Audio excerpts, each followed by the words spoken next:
was out for the social last night at the Revolución de Cuba, which was really enjoyable. Yeah, looking forward to a good conference day ahead. Yeah, so we've got a very packed day, similar to yesterday, but probably less controversial, we're hoping, given everything that happened yesterday with the letter and stuff for the funding for general practice.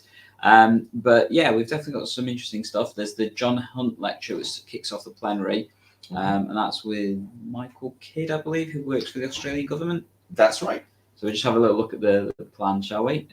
So it says here on the programme, and I know obviously Australia's had their zero COVID strategy, which they're only just sort of moving away from as their numbers have ticked up with the Delta variant. So it'll be really interesting to see how that health system has had and what their experience of COVID has been, because it's probably been very, very different to what's happened here. So looking forward to that session. And then after that, I'm going to net zero carbon general practice. Okay. Which I'm interested to see where they go. Most of the time when we talk about this, it seems to be about metered dose inhalers and using the lowest carbon footprint metered dose inhalers. So I'm hoping for a little bit more than that, but we'll see what the session delivers.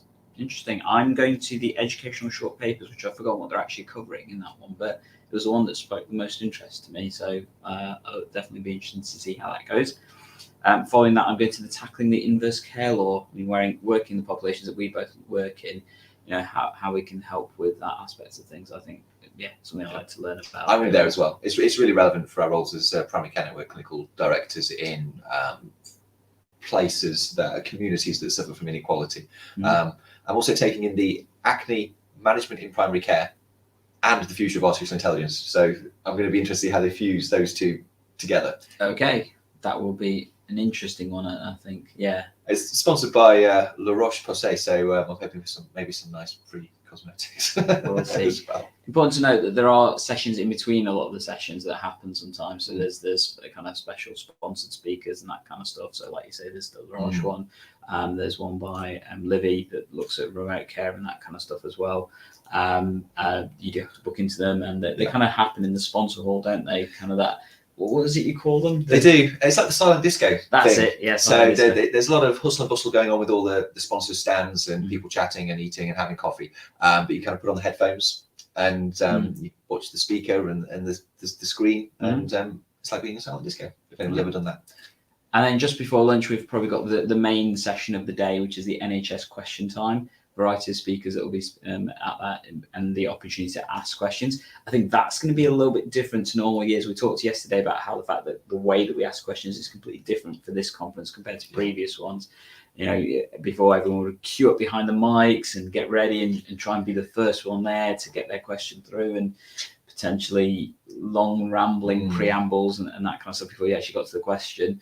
That's not going to happen this year by the looks of it. No, we've got the app, so anyone in the audience or watching at home on the streams can submit a question via the app, and you can kind of upvote them. So everyone else who's looking at that module in the app can upvote the questions, and they ask the ones at the top. So I think it's a much better way of handling questions. And have you got the full list of the speakers, Andy? For the I have, yeah. So we've got so Nikki Kanani is in. We've got Martin Marshall, obviously, chair of Royal College of General Practitioners. Artie Bansi, who is the founder of Greener Practice. Yep. So, and then Hannah Barham-Brown, who is a GP trainee, deputy leader of the Women's Equality Party. Okay. So, interesting. So should be really interesting. Looking forward to that one. Absolutely. Following that, we've got lunch. Yeah. Hopefully better than yesterday. It's going to be the same, isn't it? And food is always a controversial thing when you're organising an event, isn't it? Because have you ever organised events, Gandhi, and you give people a feedback form? I need to get some good feedback about the quality of the event, the speaker, things like that. And people always talk about the food, or the car parking or something like that. So it's been some grumbles about the food, I suppose. Yeah. So my experience was probably slightly different to most people's yesterday, because I had a PCN meeting. So by the time I got down for lunch, to be honest, I was just grateful for anything I got, which happened to be a cheese sandwich and a packet of crisps. But I know you felt slightly differently in some ways. No, actually, I don't mind too much, actually. I'm quite easily pleased. But I did have a cheese sandwich, a packet of crisps, and an apple as well. I just think to days gone by when there were the Baton Maries with some curry, rice, maybe some smoked salmon, some meat dish. It does kind of raise the question, if you're paying £600 for a conference and what you get for sustenance is a sandwich and a packet of crisps. it does just kind of raise some questions, I think. But there's also the aspect of reducing waste and all the other things, and we are in a post-COVID era and what that means in terms of delivery and everything else. I don't know. Definitely, people have grumbled. I'm like I said, I was appreciative for anything I got yesterday. In fact, I was late down for lunch and stuff. So, yeah, it's not a big grumble for me, but I think sometimes we do things because they appear more sustainable and reduce the carbon footprint. But I think you have to be selective, and maybe that's a place where you can actually afford to really look after people and make it a bit more of a premium experience. Again, just while we're in the lunchtime discussion, it's interesting. Last time I was at a conference, there was not drug company sponsorship in the sponsorship hall, and now there is. That's quite a big change. Do you have any thoughts about that? I think there's been the question of the conference needed to be funded. I don't know what's gone into those decisions about who comes and who doesn't come. There aren't any of the international recruitment companies, which is, I know, one of the promises college made, and there aren't any of the formula feed companies that the conference made. But yeah, I mean, is definitely some pharmaceutical sponsorship here. I'm not averse to it. I think if they make the conference cheaper, better, more effective for other people, you have the choice of where you go and who you engage with and that kind of stuff. A lot of other providers that we've been speaking to about various things for general practice. So some new providers in terms of tech stuff, which obviously sparked our interest a little bit, and hopefully will be coming up on the stream in the near future. Yeah. But yeah, I'm a bit more prosaic, I think, about it. It doesn't bother me as much. Yeah, I think it's about how you integrate sponsors, in my opinion, drug sponsors, and they are kept in the sponsors hall. Yeah, they are on their stands. Their stands are labelled. You can choose whether to go to their stands or not. You know what you are getting. Yeah. Some of them are sponsoring talks which take place in that environment, which I think is a step further. They are kept well away from the main conference talks. And at least if you go to one of these drug company sponsored talks, it's very clear that they are supporting it.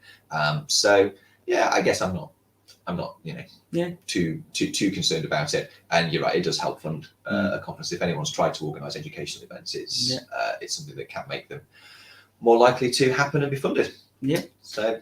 And then after lunch, we've got, a variety of different sessions that are happening, but I think this is the one that we're both going to be attending, without doubt. Oh, is that the one that we're doing? Yeah. You better be there. Yeah. So myself and Andy have actually got a conference session. So it's the H3 session. Slightly forgotten the title.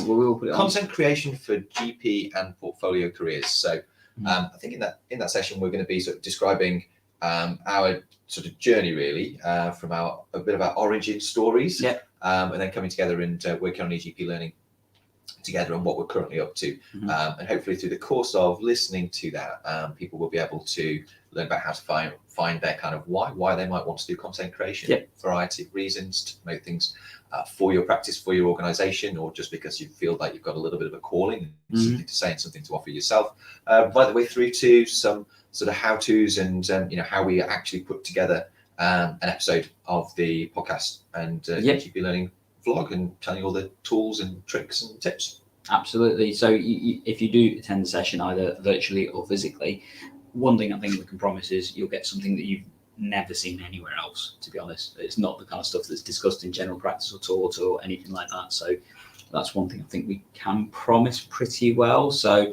hopefully you should find it useful and effective. And again, if you can't attend the session for whatever reason, we know quite a few people will probably be thinking about heading home potentially. But obviously if you're signed up, you can watch us on the app, on the stream and stuff. So you'll have a great time. That's true. See that. Yeah, send us some questions. Absolutely. Fantastic.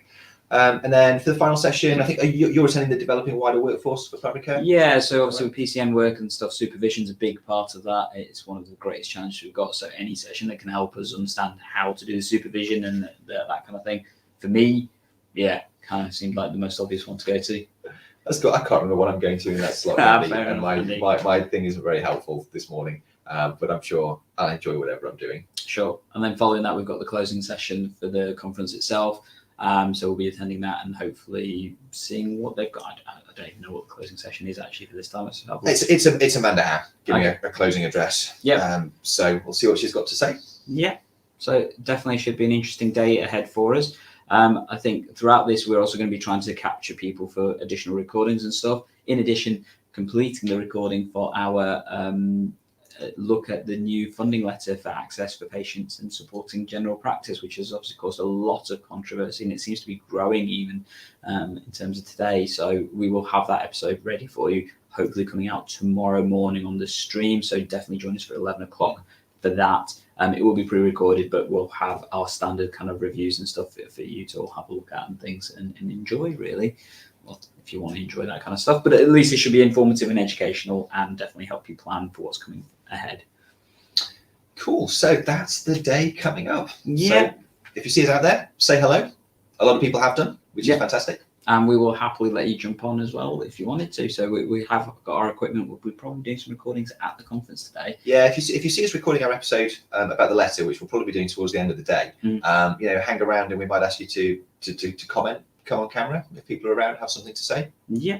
All right. So hopefully you're all going to have a great day at the conference. We're going to have an interesting one, I think, in enjoying the content and as well, like I said, getting some more stuff for you. Definitely, if you are here, come and join us at H3 session. Come and hear what we've got to say. And we will give you our conference roundup session later on this evening. It may even come from the train or somewhere like that. We haven't quite decided yet, but it'll be coming from somewhere, so hopefully you'll be able to enjoy that later on. As always, EGP players, we're here to help tech enhance your primary care relaying and show you how your conference will go today. Catch you later.